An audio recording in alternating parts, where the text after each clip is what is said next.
Welcome to Novara Live. I'm Michael Walker. I will, in a very short while, be joined by Bastani. For now, I will take you through tonight's stories. First off, you've probably seen Suella Braverman, top of the news cycle. Everyone's talking about her. It's about her speeding. How much do you care? We'll talk about how much it matters. Starmer also has a plan for the NHS. He doesn't want to raise taxes, though. Does that stack up? The Brazilian president, Lula, at the G7 has made some comments which have proved controversial about Ukraine, and Just Stop Oil have received a surprising backer. Stay tuned to find out who that is. There are plenty of reasons to want Suella Braverman to resign. She is, after all, the Home Secretary who has whipped up hatred against asylum seekers while promoting laws to persecute them. She's also the Home Secretary who's gone furthest in restricting our right to protest. But it's another issue which has pushed her closer to losing her job. A speeding ticket, and more specifically, allegedly asking civil servants to get her on a private speed awareness course. This was Braverman responding to the allegation. Last summer, I was speeding. I regret that. I paid the fine and I took the points. But we're focused now on delivering for the British people and working for them. Did you ask civil servants to put you on a one-on-one speeding course? In relation to the process, I'm focused on delivering for the British people, do my job as Home Secretary. What I will say is that, in my view, I'm confident that nothing untoward has happened. Would you welcome an investigation into this? Have you spoken to the Prime Minister? Would you welcome one? As I said, I'm focused on working as Home Secretary. That's why I'm here. I've met with victims today. I'm making a big announcement today. I'd appreciate the focus on an announcement which is standing up for victims and survivors. In relation to the speeding tickets and my fine and points, I'm very confident nothing. Very. So what's the story here? Well, last summer when Braverman was Attorney General, she got caught speeding, as is standard. She was offered the choice between paying a fine and accepting some points or attending a group speed awareness course. And The Guardian reports this. She is alleged to have asked civil servants to help her to arrange a one-to-one course, apparently to avoid the embarrassment of being recognised by fellow participants. When civil servants declined to do so, a political advisor is alleged to have stepped in to help, exploring options including her taking the course online without revealing her identity. Ultimately, Braverman opted to pay the fine. Sources close to Braverman have rejected parts of this account, claiming she merely asked civil servants for advice about how to book the course rather than instructing them to arrange it. Asking civil servants to help her in this way means that Braverman might have breached the ministerial code. That's because ministers are supposed to carefully separate their public duties from their private interests. Rishi Sunak has responded to the controversy by meeting with his independent ethics advisor, who's not really independent because he's handpicked by Rishi Sunak. But anyway, speaking from the G7 in Hiroshima yesterday, Sunak wasn't keen to discuss the issue with the press. Will you ask the independent advisor on ministers' interests to look into your Home Secretary's conduct after she asked civil servants to help her deal with being caught speeding? And do you have full confidence in Suella Braverman? Did you have any questions about the summit? Others will, I think.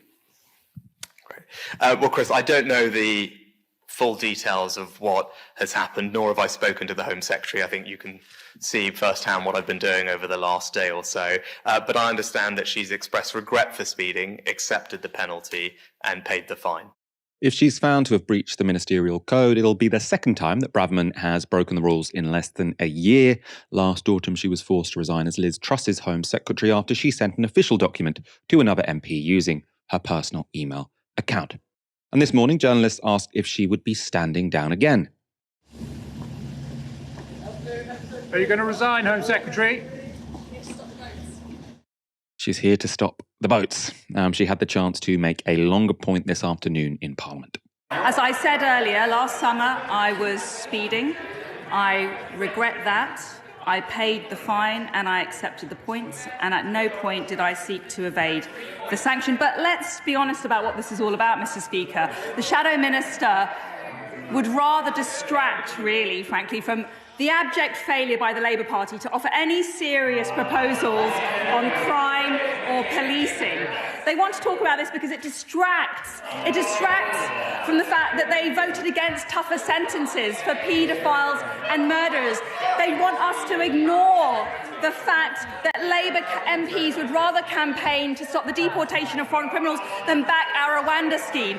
They would rather the country doesn't notice their total abandonment of the British people. I am joined now by Aaron Bastani. Aaron, these stories come around every now and again, sort of rule-breaking stories. Sometimes they really take off, as Partygate did. That became a huge story. Sometimes they are relatively insignificant. What type of scandal does this seem like to you? I think I'm probably the wrong person to ask, Michael, because generally I say things on these kinds of topics and it's very unpopular with our audience. I say things they really don't like to hear. You know, they want me to say as a sort of, as a left-wing iconoclast, she should go, she should resign. But frankly, when somebody's behaved so abominably as Home Secretary, when they have such an appalling record, I can't really get that upset about not just failing to pay a fine or trying to evade a punishment, but seeking to do a punishment at an individual level rather than with a group and asking for the advice of civil servants. It seems improper. Maybe she has broken the ministerial code. I don't know. But I just can't get enthused or passionate about it, Michael. There is so much going wrong with British politics at the moment. The Tories are getting so much wrong. The calibre of personnel at the very highest level in jobs such as Suella Braverman's is so terrifyingly bad. But I do feel like it's the detriment of the public good and actually getting things right that we focus on this stuff. I really do. But I said the same. I've said the same before, and it's just deeply unpopular with our viewers. So, you know, please put it in the comments. Aaron's wrong. She should go. Well, she'll go and she'll be replaced by somebody very similar. You know, we're not going to get a change in how we govern this country and to do so effectively until we have a proper change of personnel. I think that partly comes about with the arrival of a Labour government after a general election. But let's be honest, fundamentally, we have a deeper lying problem with the entire political class. So I think there's a real misinterpretation of events if you think that somehow Braverman going is going to change the slightest thing. I know it's unpopular. Sorry. But as people who watch this show regularly know, I'm always honest to our audience. I remember when Partygate first started, we were very unsure whether that would be huge because, you know, we were thinking like the problem, what this Tory government has done, which is wrong, is they've made decisions which have cost thousands of lives. Whether or not they, you know, had a beer here or there doesn't seem like the biggest scandal. But then it was Partygate that brought them down because obviously that captured the public imagination.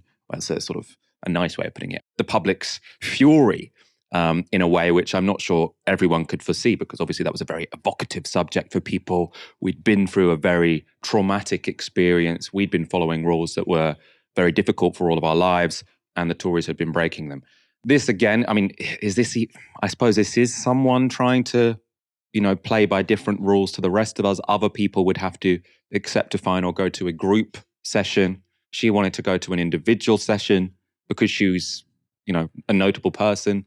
But I mean, I don't think there are many people who feel as aggrieved by having to go to a group speeding session as there are by people who feel aggrieved by having to live through lockdown for 6 months. So I can't see this being the straw that breaks the camel's back when it comes to Suella Braverman. Is this a deep state coup to try and get rid of Suella Braverman? That's what some are arguing. No, that's absolutely not the case, Michael. I mean, look, one thing I should add, which I didn't say the first time round with Suella Braverman, is her response is also appalling. You know, it's very hard to defend her or the argument that would seek to defend her, because I would never defend Suella Braverman, of course, when her response is like that. And you saw Rishi Sunak instead, and here's one in Japan, and his response was, look, I'm here at an international conference, can we please talk about important matters of state? And I thought he seemed quite grown up, he seemed quite serious, and it was the journalists asking the questions, I thought, who seemed a bit childish. And they're insisting on what is fundamentally a smaller story, given global affairs over the last 18 months. That's my personal view. But then you see Braverman's response, rather than saying, look, we're trying to enact the will of the people, we're trying to get forward an agenda which has a mandate of 80 people at the last general election, let us get on with the job, which I think a lot of people would agree with. I'm not saying that they would vote for the Tories on the basis of it or that they would like Suella Braverman, but for many people for who politics is the background noise, they would say, yeah, makes sense. You know, I'm not really a fan of the permanent drama, EastEnders style political coverage we've had in this country over the last half a decade. But she didn't do that. She basically channeled the exact same energies which are coming after her, because I think fundamentally as a politician, she's very two-dimensional. She has one dial. It's a bit like a Henry Hoover, you know, one of the cheap ones, not the pneumatic ones. You have on or off, or go to sleep. And I feel like Suella Braverman doing politics can only talk about culture wars, can only talk with bile and venom and anger and enmity. And she can't just, tone it down, dial it down, take the sting out of the story in a way that, say, Rishi Sunak could. We saw a clip of David Cameron over the weekend too, doing something similar a few years ago with Philip Schofield. That's clearly not in her political repertoire. Probably not to her benefit when she's the story. Probably not helpful if you can't just try and take a bit of energy out, a bit of heat out of a story when you're the target, because that's exactly what you should be trying to do. Keir Starmer has been laying out his plans for the NHS. Speaking at a press conference in Essex, this was the general vibe. We will fight for the NHS. We will fix the NHS. We will reform the NHS. Old values, new opportunities. Technology and science, convenience and control, renewal not decline. An NHS not just off its knees, but running confidently towards the future. So that's the big message. Towards the future, twirling, speaking, or something like that Simpsons sketch. In any case, more specifically in the speech, Starmer set out 3 pledges. First, Labour would make the NHS fit for purpose by reducing ambulance waiting times to 7 minutes for cardiac arrests, making sure A&E departments hit their 4-hour wait target, and increasing satisfaction with GPs. Second, he said Labour would eliminate regional health and life expectancy inequalities. And third, Labour would tackle the country's 3 biggest killers: heart attacks and strokes, cancer, and for young people, the biggest killer is suicide. Following that rule of 3, so got 3 problems, 3 ways to fix it, Starmer talked about 3 shifts the NHS would need to make to achieve those goals. Shift 1. We must move care away from hospitals and closer to the community. The NHS must become a neighbourhood health service.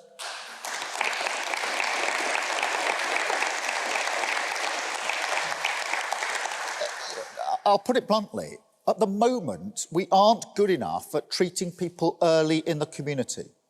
We leave it to hospitals, and quite often, that's too late. And if we change this, it will save lives and money. That's why we're going to improve GP access, end the 8 a.m. scramble. We'll train more GPs, but we'll also make the future of general practice more sustainable. Shift 2. We must move from a mindset that views health as all about sickness to one where we put prevention first, right across society.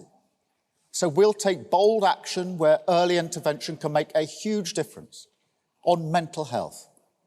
And make no mistake, we intend to revolutionise mental health treatment in this country. 8,500 new mental health professionals, specialist access in every school, guaranteed treatment inside 4 weeks for anyone who needs it. Shift 3, technology. A revolution that will accelerate the first 2 shifts and herald a different kind of healthcare. A move from an analogue to a digital NHS, a tomorrow service, not just a today service. And mark my words, this can be transformational. The route to the NHS offering shorter waiting times, better treatment, early diagnosis, and meaningful prevention. Britain leads the world in science and technology. We can make this happen. This is the game changer, the light at the end of the tunnel. So the plans there were to treat people earlier by making GPs more accessible. I think everyone will agree with that. Employing thousands of new mental health professionals to guarantee treatment within 4 weeks. That's definitely not being achieved now. That would be great if they could do it. And widespread digitisation, making the most of technology. On the question of raising money to pay for those improvements, though, Starmer was somewhat vague. He spoke to Good Morning Britain before the speech. How else are you going to raise money? Yeah. Because many people might think a Labour government will put up taxes. Will you?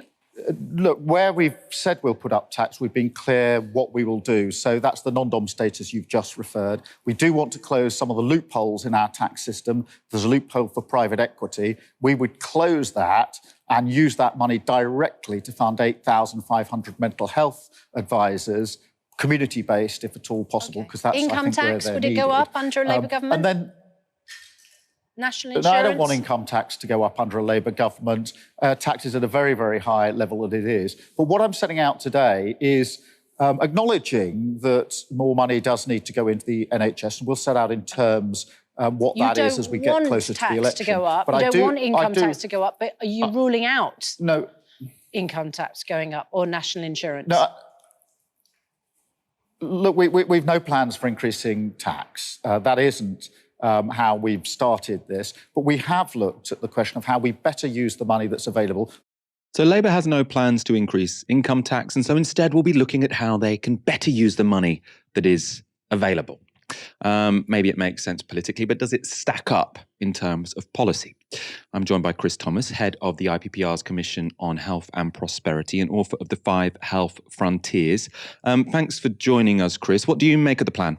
I think the headline level pledges, they're aspirational, right? That we would have an NHS that's fully working again. I mean, the state of it as it stands on almost every indicator I look at, it's really under huge pressure, and people aren't getting the care they need. They aren't getting the experience of care that they should, and the outcomes that we get in the UK, comparatively elsewhere, we're doing pretty poorly. But I think things above and beyond the NHS, like healthy life expectancy. Good to see. The implication of that being that health will need to be defined as much more than just healthcare. To get healthy life expectancy up, you need to do a whole range of things, like make sure the foundations of people's early lives through to school are right. That things like financial stress don't undermine their health. So I think what we've got is a relatively big set of pledges. The kind of big question is the one you point out. It's can they be achieved, and do we have a plan to achieve them?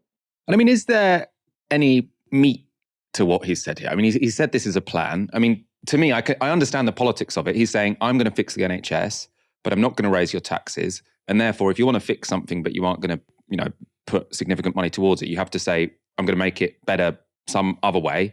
And he says we're going to do that by early interventions and also by using technology. I mean, is it plausible that you can make the NHS considerably better, get down all of these waiting lists by using technology and doing some early interventions and then distributing a bit of money from a non-dom tax, which I think is about £3 billion? Yeah. So on the question of whether can you raise some money by doing prevention using money better, I think probably you can. We're pretty poor in the UK at early intervention, but it is significantly cheaper and it's better for people. But we're poor at, firstly, kind of early diagnosis of a condition, but where we're particularly poor is in doing the things that would prevent that sickness from happening altogether. And that comes down to things like, let's take heart disease, whether you're under huge chronic stress, it comes down to whether you've access to healthy food. So a whole range of things. Again, can you do some of this through technology? I think there's probably some places that you can make gains. The NHS hasn't had huge investment in its infrastructure during austerity, so there are probably some things there too. And on the efficiency point, austerity has been very expensive for the NHS. It forced it to spend essentially 13 years finding short-term cost efficiencies at the expense of long-term sustainability. So I think those are things that are probably worth prioritising. But let's contrast that then against the aspiration of the pledges of really pushing forward healthy life expectancy, of some pretty sizable drops in the biggest killers. I think it's probably very unlikely that you can do that without fundamental investment. So there probably is a kind of how do you raise revenue question that Labour will have to address. Look, that could be through broad-based taxes like income taxes. That probably needs to be considered. I'd like to see them think a little bit more creatively as well. In places like climate policy, there's a pretty good established notion that if something is polluting, then it's liable, it's justified to tax it. We've seen windfall taxes over the last year or two. But when there are things that corporates do that harm our health, and there is a lot of corporate activity that has a negative impact on our health, whether that's kind of the big evil, tobacco and big food, or whether that's employment standards or social media. Well, I think extending out things like pay or play principles, polluter pays principles to raise money in that way, there's quite a virtuous cycle there. You can deliver better health, you can protect people from the kind of exploitation of capital, but you can also then start to fund some of the things that will really be shift changes in the missions and aspirations that Labour have set out today. It wasn't a big theme today, but previously Wes Streeting especially has sort of made a big deal about the fact that Labour will not be afraid to turn to the private sector to try and get down waiting lists. I mean, how does that stack up? Is that sensible? Is that just a sort of non-ideological, pragmatic policy, or is there a bit more to it? The logic, I suppose, that underpins it is that if we have a system at the moment where people are actively, opting out and choosing to go private in the NHS, then there might be a case for using all the means available to say, well, we'll get through the immediate crisis. I'm skeptical of whether that really works, because you have a lot of negative consequences that come with that. Firstly, you have the kind of evidence that these options are just fundamentally quite expensive. They tend to cost a lot more money. I mean, there's a profit motive in there, isn't there? So they're more expensive than using public capacity. You then also have a problem that you're not using that activity to boost NHS capacity. So if you were building capacity, you can continue to use that. If you are on a short-term basis contracting private capacity, then that's quite difficult. So look, I kind of appreciate that at a state where we've got 7 million people waiting for care and we've got kind of crisis red lights flashing on most of the indicators in the data, that a pull all the levers approach might be tempting. But I think that's one that comes with a lot of quite profound risk. Chris Thomas, thank you so much for speaking to us on your insights on Keir Starmer's speech. Aaron, I know you've got a few things to say on this. What did you make of the announcements today? Ridiculous. Stupid. We've had some very thoughtful contributions from the previous gentleman, and I agree with a great deal of it. It was very thoughtful and nuanced. One thing I would have added is demographic aging. So not everybody is getting older. Actually, we've seen the median age in this country really stagnate for the last 10, 12 years. But a sizable portion of the population is living longer and longer and longer. It generally indexes onto wealth. And what you have with a larger chunk of the population living longer and longer is you have far greater health and social care needs, far more complicated. Somebody having dementia, which is, by the way, the leading cause of death in this country. Hard to believe, I know, we rarely talk about it, but the leading cause of death in the UK is dementia. That is far more expensive to treat than cancer, stroke, heart attack. Stroke can be incredibly expensive, of course, but dementia is a big deal when it comes to resources. So in an aging society with more and more age-related health conditions, I don't buy this argument that prevention will help us. I mean, of course, some prevention is going to help. It's going to obviously be welcome. But the idea that it's, the Hail Mary pass to help healthcare provision in this country, complete nonsense. Also, Labour has often talked about a health and social care service, which is integrated, a national care service. I don't see how you do that without extraordinary investment. So I think today was really a de facto admission that a national care service isn't happening. And I mean, Wes Streeting has talked about it as an aspiration, but clearly not over one parliament, I think two, frankly, if this is what they're doing in their first parliament. So the demographic aging is a major angle for me. And I think it's something which many politicians and the media, frankly, don't really talk about. That's why it's the topic on my next book. And the implications it has not just for public services, but the economy more broadly. I think Labour are kind of sleeping at the wheel when it comes to aging. Then secondly, on the technology angle, I mean, Michael, sometimes Keir Starmer, for such an educated man who's been so professionally successful, he doesn't half say some stupid things, as if these technologies he's referring to are free.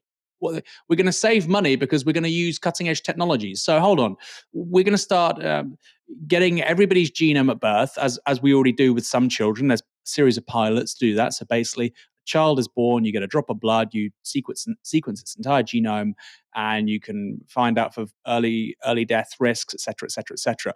If we start doing that for every child, it's going to start costing lots of money very quickly. If there is a breakthrough treatment, if there's an mRNA vaccine for a kind of cancer, people are going to want it. It's going to cost lots of money. We're going to have to give it to them. So the idea that technology somehow reduces costs, really stupid. When we talk about technology in the NHS, we need to think about, mRNA vaccines, MRI scans. We need to talk about stuff that, is really experimental at this stage. And then finally, Michael, bring it all together, healthcare is incredibly labor intensive. Healthcare and social care are incredibly labor intensive. So when things are labor intensive, it's very unrealistic to say, we'll keep costs down in this industry through use of new technologies, because the overwhelming, sort of the majority of where the costs are coming from, fundamentally human beings, okay, particularly in social care. That is not going to be automated for a long, long time. So I think on demographic aging, on his understanding of technology, and on the nature of health and social care is incredibly labour intensive. I think Keir Starmer hasn't got the slightest idea what he's talking about. Clearly preferable to the Conservatives, I should add. Some of the things he was saying, for instance, around mental health being treated within 4 weeks, fantastic. But big picture on healthcare going forward in the 2020s, 2030s, I think he's got no ideas, frankly. I presume in terms of technology, because I think this is an interesting question. I mean, when it comes to drugs, I think the development of new drugs actually does cost the NHS more money year on year because people have demand for these new drugs. And there's a very sort of capable patent system whereby, the drug companies can, put a moat around their product, around their technology.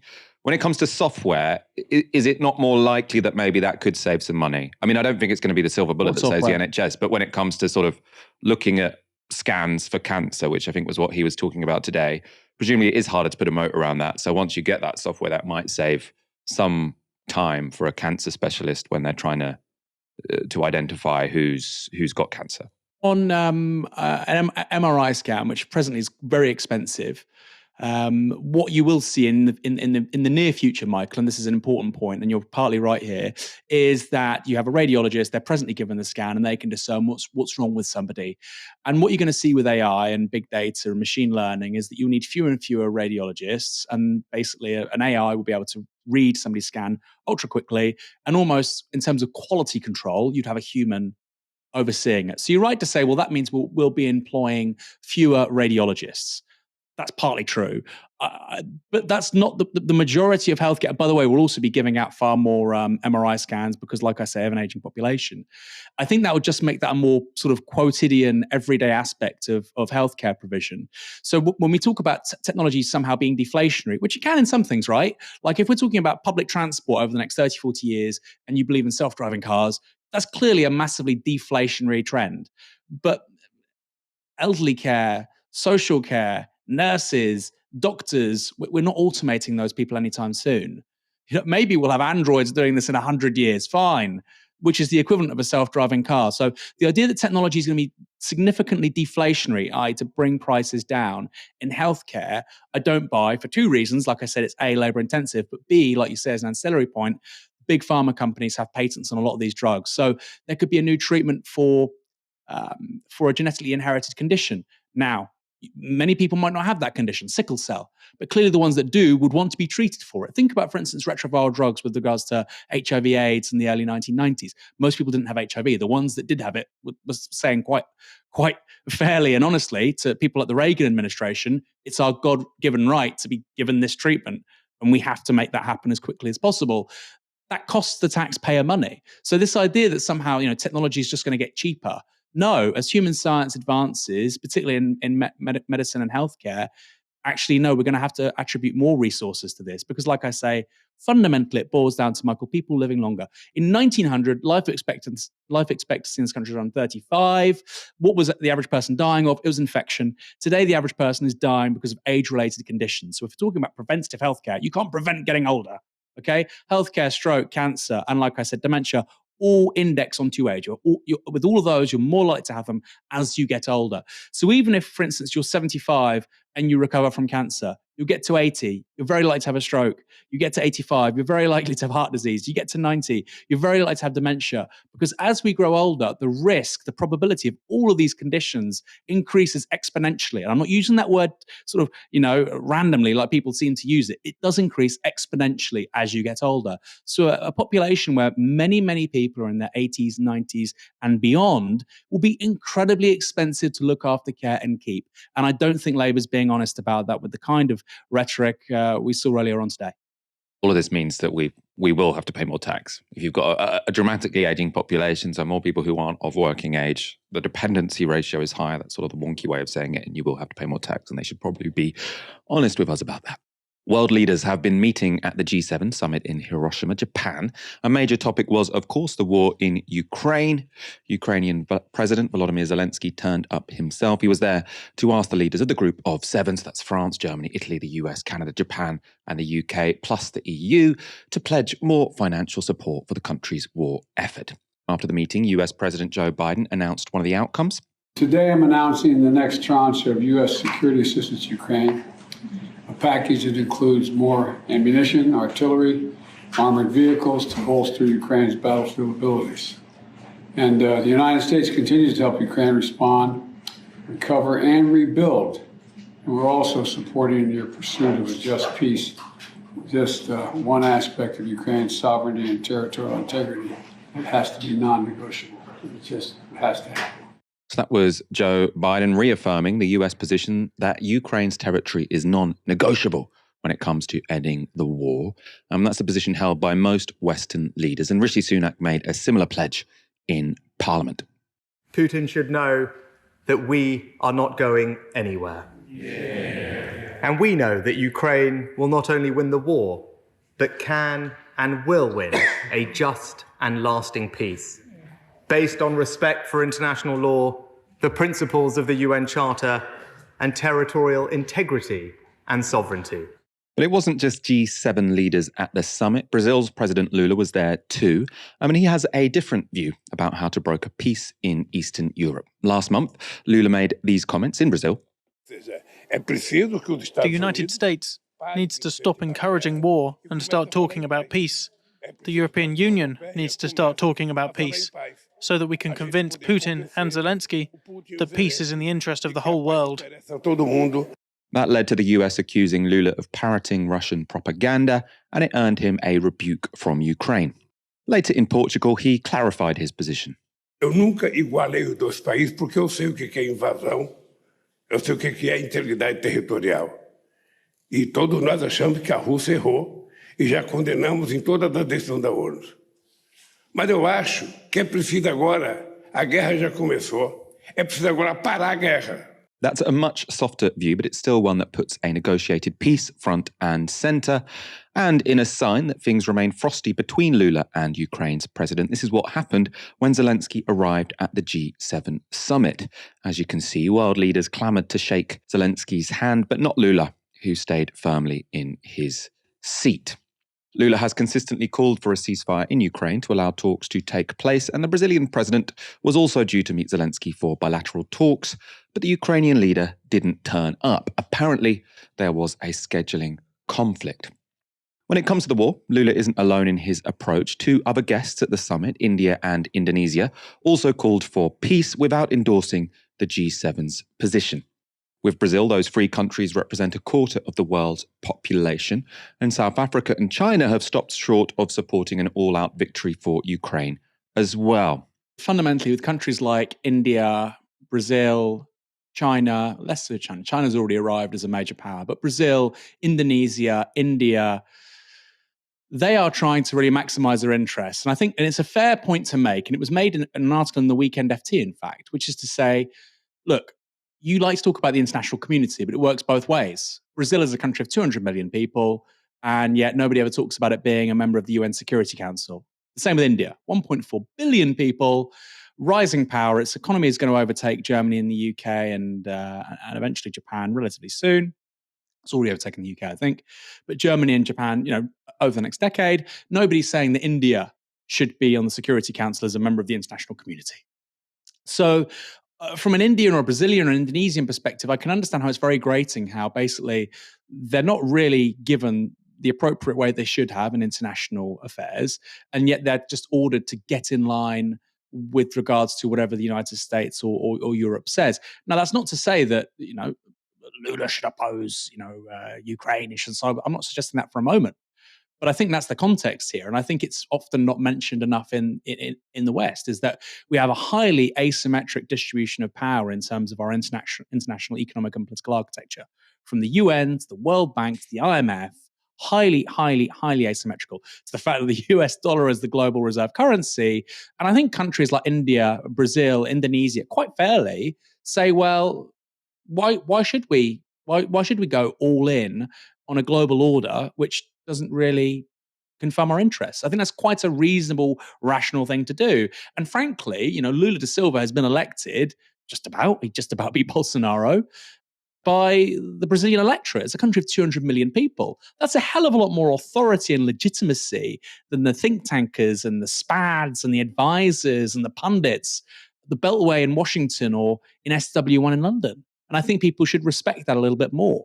He's looking out for the national interest of his country. Now, I have to repeat, it doesn't mean he should side with Putin. And you can also talk about realpolitik and at the same time say that it's wrong or immoral.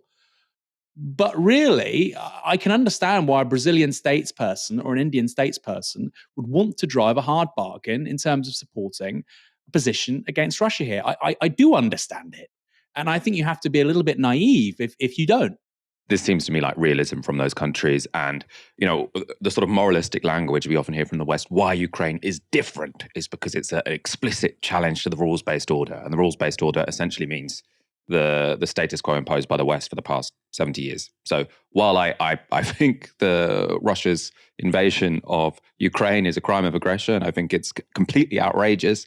I think the West's approach to it is different from other conflicts because they see this as a challenge to their hegemony. And obviously China, India, Brazil, they're less outraged by that, right? Because they don't have much of a stake in the rules-based order as it has existed up to now.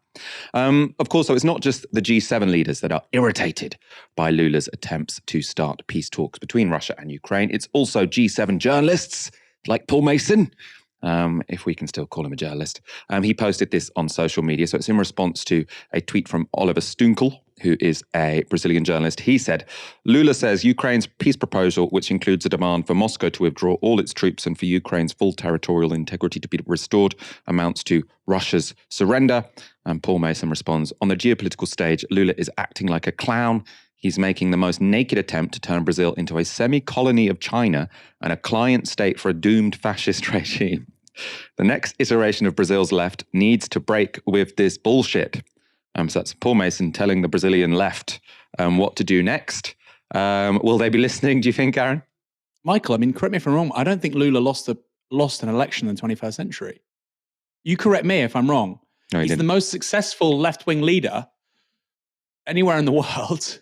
And by the way, Brazil saw breakneck growth between 2000 and 2008 without its Gini coefficient going up, without becoming more unequal. An incredible achievement, taking millions of people out of poverty with things like Bolsa Familia. So I think actually, Michael, if people can just recollect what that stupid tweet said, he wants to turn Brazil into a semi-colony of China. No, he doesn't want Brazil to be a semi-colony of the United States. And that's what Paul is upset about. That's it. And the idea that it's a client state of Russia, nobody, who thinks that? Really? Who thinks that? Who thinks that Brazil is a client state of Russia? It's a major power in its own right. Isn't it interesting, Michael? We heard so much about West-splaining. When Westerners told activists and individuals and governments in the global south about what was right and what was wrong and what's appropriate for them to do, apparently, if you're in the West, you can't do that. Except of course, if it's people in the global south who happen to dissent with what's in the interest of the global north. And in that case, then West-splaining, this little meme, goes out the window and it's perfectly fine. For Paul Mason, who, as far as I understand, probably didn't even win an election to be school milk monitor, can tell Lula da Silva, who hasn't lost an election in the 21st century, what he needs to do to win. And the idea that the Brazilian left is going to take lessons from a puffed-up phony like Paul Mason, please. All right, we're not going to dwell too much on Paul Mason, but it was an interesting response to that story, I thought. I wholly agree with you, Aaron Bastani. It wasn't interesting in the sense that it was remotely true, but it was telling, let's say. The Tories are still taking heat over the crap being dumped in our rivers by privatised water companies. This was Thérèse Coffey on the Laura Kuenssberg Show. The water companies have apologised this week, and you've pointed out that they are under investigation. But what has made a lot of our viewers really cross is not just, as Lynn Pritchard is asking, why has the government over years allowed sewage to be discharged into rivers and seas, but why, she emails, do we as consumers have to pay extra for this to be cleaned up? Because yes, the companies are promising billions on this, but those billions are going to go onto our bills. Why should consumers pay? Well, one thing is very clear: consumers will not be paying for the penalties or fines that the Environment Agency can levy, and indeed Ofwat as well. So there's an element there where that is already has to be taken account, that the polluter pays principle. In regards to ongoing investment, there's been a record amount of investment that we've seen since privatisation. And as well as, I'm very conscious there have been dividends too. I think last year it was just under 4% repaid. But my question is, why should consumers have to pay? The water companies, I believe, had £2 billion in dividends recently to shareholders. So why should consumers have to pay to clean up their mess? Well, consumers aren't going to be paying for the illegal discharges, the fines and penalties that have already been levied. But there has to be ongoing investment in these things. We've seen not far from here, we've got the Thames Super Sewer. It's a multi-billion-pound project that's taking over 10 years to do. That will eradicate pretty much all of the need to use storm overflows in the future. But I'm conscious, and that's why we've asked Ofwat has taken advantage of the powers they asked for to link environmental and performance to the payment of dividends. I know several of the water company chief executives are not taking bonuses. But what I will say is that we continue to make sure we've got this plan. Water UK have talked about £10 billion. That's about the figure we were expecting them to invest by the end of this decade. And they need to get on with the job and tackle this, including the storm action overflow plans, which I'm expecting on my desk at the end of next month. Okay. So she's saying consumers won't have to pay the fines, so the fines that the companies get charged when they release shit into the rivers, but they will have to pay for the investment into improving the system. Now, why that irks people, and I think quite rightly, is because what's happened over previous decades is instead of properly investing in the system, profits, which comes from our water bills, have gone to dividends. So instead of us now saying, well, there's a deficit of investment in this system, so we're now going to have to pay more in our water bills to fix it all. So what about all those dividends that got paid out over the past 20 years, right? That's the issue. Luckily, also on the Koonsberg show, listening to Coffey was money-saving expert Martin Lewis. This is how he responded. It was nice, at least after your questions on sewerage, to finally be able to say accurately that was a politician definitely talking crap. So, and you know, you look at the water industry. What did we do with water? We privatised it, but with no competition. Well, when you have privatisation without competition, you have regulatory capture. The regulators clearly aren't working well enough, and therefore we're in the position that we're in. We seem to have got the worst of both worlds. We do actually have one water company that is still owned by the public and not for profit, and that's Welsh Water. And in fact, in Ceredigion and Gwynedd, we have some of the worst pollution of our rivers in England and Wales. So, whether they're private companies or not, are you saying the way the water industry works as a whole is a good thing? Or are you trying to cherry pick one example? My point is, well, I'm not. What was the benefit of privatisation? What was the benefit of privatisation without competition? We've seen record investment. And do we have regulatory? Who's in charge? Is it your government's fault or the regulator's fault? What's happened? It must be one of them. But we have. So is it the regulator or your government? Your point, I think, if I may, was that you were saying privatisation is a bad thing and has led to this failure of investment. I'm just saying there is a real life comparison we can use, which is well. That's not what I said. I said we had privatisation without competition, which seems to be the worst of both worlds. I'm not sure why we did it. Why did we do one without the other? If you're going to have a privatised system, surely you have to have competition to make the markets work in a market theory, or you have regulation. That was Martin Lewis arguing with Jake Berry, Conservative MP. There's a figure, Michael, I want our audience and our listeners and our viewers to bear in mind in regards to this story. Since 1991, there have been £57 billion paid out as shareholder dividends to private water company shareholders. £57 billion. Now, even Jake Berry there, let's take his argument to its logical conclusion. He's saying there is no fundamental difference in water quality between what's going on in Wales and privatised water companies elsewhere. Let's not even talk about Scotland. He happily doesn't mention Scotland, where there is public ownership of cleaner water. Let's park that. England and Wales, he talks about one authority in Wales. It's publicly owned and it's just as bad. Well, okay, let's say we had the exact same situation, Jake. Let's say they were all publicly owned and the water was just as dirty. We'd still be £57 billion better off. You could have spent that on schools, high-speed rail, trams, public housing. I don't know. So even when he's got his gotcha, that's how bad it is for these guys, Michael. That's how bad this argument is for the Conservative Party and people that like privatisation. Even their gotcha has within it a kernel of complete failure, an admission that this should never happen, right? Their best case scenario is that, oh, actually, there's no difference, and we've just cost you £57 billion. It would have been the same anyway, but instead we've lost out on £57 billion. That is Jake Berry's best possible counter-argument. I think it's pretty fair to say when that's the case, you know you're on the losing side. I was reading a blog by Robert Colville, who's director of the Centre for Policy Studies, so the Thatcherite think tank. And the argument he was making is that when you sort of compare the UK to Europe, we kind of invest sort of the median level. There are countries that invest a lot more, such as Germany. There are countries that invest a lot less. And we're somewhere in the middle. And he's saying that when it was nationalised, the problem is that you underinvest in it because the government is always trying to keep taxes low, and they're always going to, favour education and health over infrastructure. And so privatising it solves that. Do you give any merit to that kind of argument? No. Look at all the infrastructure that was built in this country through the taxpayer between 1945 and 1979. And a great deal of it's just been taken for granted and is going to rack and ruin. No, it's complete nonsense. He's making an argument which sounds clever to support a state of affairs which benefits wealthy people like him. He's related to Churchill, Michael, and is not in the interests of working people. And because it sounds nice and clever and complicated and contrarian, and you never heard it before, well, that's an interesting point. It's an interesting point. It's also wrong. I don't really buy that for a second, Michael. This idea that somehow what the hell? What's been the good story here with water? The average executive in the water industry in this country earns more than £1 million a year. Bills have gone up massively, more than inflation since 1991. The infrastructure is getting worse year on year. And even if you think the water would have been just as dirty, and I don't think that, we've lost out on 57 billion. I do not understand it.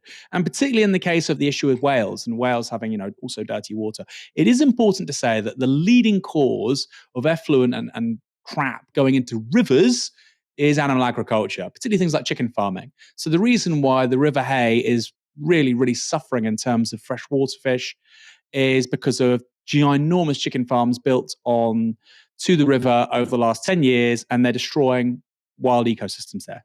That's all true. And that's more of an issue actually on the English-Welsh borders and in Wales than it is in England. But that is not the whole story. It's part of the story. So, of course, it's true that we need to address issues of animal agriculture. By the way, there are regulations that those chicken farms are meant to adhere to, which they don't. Brilliantly written about by George Monbiot in both books and in The Guardian. But no, this idea that massive state infrastructure, best left the private sector. Okay, how about the Three Gorges Dam? How about a little thing called the New Deal by FDR in the US, which created infrastructure that country is still dependent on 90 years later, like the interstate highway system. A lot of it's sort of dams and so on, and infrastructure with regards to one of the earliest forms of renewable energy, hydroelectric. A lot of that goes back 80 years, 85 years. So, no, he doesn't know what he's talking about. Just Google the New Deal FDR. Pretty obvious he's wrong. Yeah, so I mean, the Tory argument for privatisation to me often seems to be, well, the problem with public ownership is that every now and again the Tories will get into power and they'll run it into the ground. Which is it's an argument which is only made by Tories, and it's say this has to be privatised because otherwise we will destroy it, which is a novel argument to say the least. Tough guys love Just Stop Oil, or at least that's what I took from this interview on Laura Kuenssberg's BBC show. The activists involved sometimes now are taking quite extreme action to cause disruption to people's lives to raise the cause. Is that the right way to go about it? These are very passionate people. These are people that mean well. They're maybe not going about it in a way that we would like them to go about it. But the bottom line is people worldwide are angry about government because they just have excuses after excuses why they cannot get it done. I mean, think about it, that the world signed an agreement in 2015 in Paris to go and to reduce greenhouse gases by a certain percentage. Well, 70% of the countries have not really lived up to their promise. So now you live in one of those countries and you say to yourself, wait a minute, including Austria has not lived up to its promise. So there's 70% of the countries that have not lived up to their promise. So people are angry. They say, what can I do? So they go and just do anything, because they're angry and they're frustrated. So governments always find excuses after excuses why it is expensive, it's this or that. I don't know what they're talking about. It's just the will is not there. and they're worried about selling out and all of this kind of things, and maybe disappointing the oil companies or the car manufacturers. It needs leadership and it needs people to come together. Aaron, Arnold Schwarzenegger, the Terminator, the former Republican governor of California, is on side when it comes to just stop oil. He's always been very good on climate issues, and he's talking sense. Look, in 2021, the International Energy Agency said that there can be no new developments of oil, gas, or coal, but particularly oil and gas, if we are to reach net zero by 2050. Now, everybody pays that lip service, right? We talk about net zero by 2050 in this country. And of course, the IEA is talking at a global level. Net zero by 2050 would be, an extraordinary accomplishment. But if you are serious about that, then it means not creating any new oil or gas sites in your country, which is exactly what we're trying to do. And frankly, the government and the Tories, let's be honest, are so all over the place on this stuff. So, we had fracking until 15, 16, 17, then no fracking. Then Liz Truss wanted to bring back fracking, right? They claim they want net zero, then they don't want net zero. They want you to go in electric cars. By the way, we'll stop the sale of petrol cars after 2030, but we won't build the infrastructure for you to be able to charge an electric vehicle. They're clearly not serious people in addressing this issue. And so I think Arnold Schwarzenegger put it perfectly, which is, well, people see there's a huge problem, which, by the way, political elites acknowledge, and they see that there isn't action which is commensurate to the problem, and so they say, well, I'm going to do something about it. And you don't have to agree with what they're doing. What he did there, Michael, I thought this is a key distinction. He didn't defend what they're doing. He explained it. There's a big, big difference. He explained why Just Stop Oil are committed to direct action in the way that they are. And that is because there is a fundamental disconnect between how politicians talk regarding the scale of the climate crisis and then with regards to what they actually do. And I think it's brilliant that people keep on drawing attention to precisely that disconnect. Politicians are not serious about the scale of the climate crisis. Now, some people watching this or listening or watching or listening or whatever, I don't know what else you'd be doing, maybe a clip on social media, whatever your feelings about Just Stop Oil, even if you think that, climate change doesn't exist, this is the exact same attitude we see with regards to the housing crisis, inequality, deindustrialization, the decline of the high street, demographic aging. The political class will talk about all these things. This is definitely happening. There's a housing crisis. What are you going to do about it? Well, if only developers would build more houses. Oh, demographic aging, we're getting older. Then Keir Starmer says, we'll be better than the Tories on the NHS. Yes, of course they will be. But then proceeds to say, we don't need to spend any money. Technology is the breakthrough. What? To stop people getting older? Maybe in 100 years, Keir.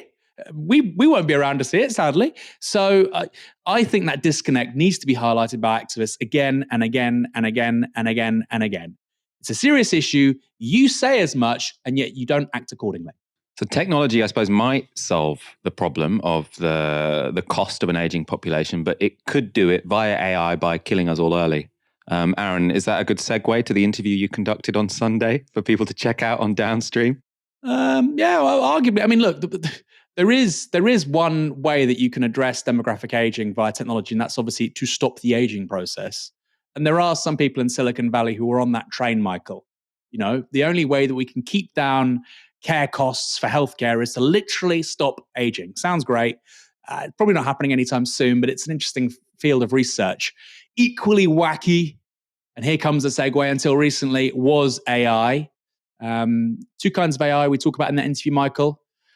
Deep machine learning, which is going to automate lots of jobs and really challenge millions of occupations. Then also we touch upon this idea of an AGI, an artificial general intelligence, an intelligence capable of augmenting its own intelligence. What are the political, economic, and cultural implications of that? Important to say, that doesn't have to happen for AI to be hugely disruptive and to change our world. It can be the equivalent of the Industrial Revolution and the steam engine without us all ending in the Matrix or seeing the rise of Skynet. Perfect. Do check that out. I am yet to listen, but I'm really looking forward to it because I do think this is one of the most fascinating questions of the 21st century. On that note, thank you, Aaron, for joining me tonight. Very happy to, Michael. Thank you. And Aaron will be hosting tomorrow night with fan favourite Barnaby Rain. So make sure to come back at 6 p.m. Thank you, everyone, for tuning in. You've been watching Novara Media. Good night. Labour.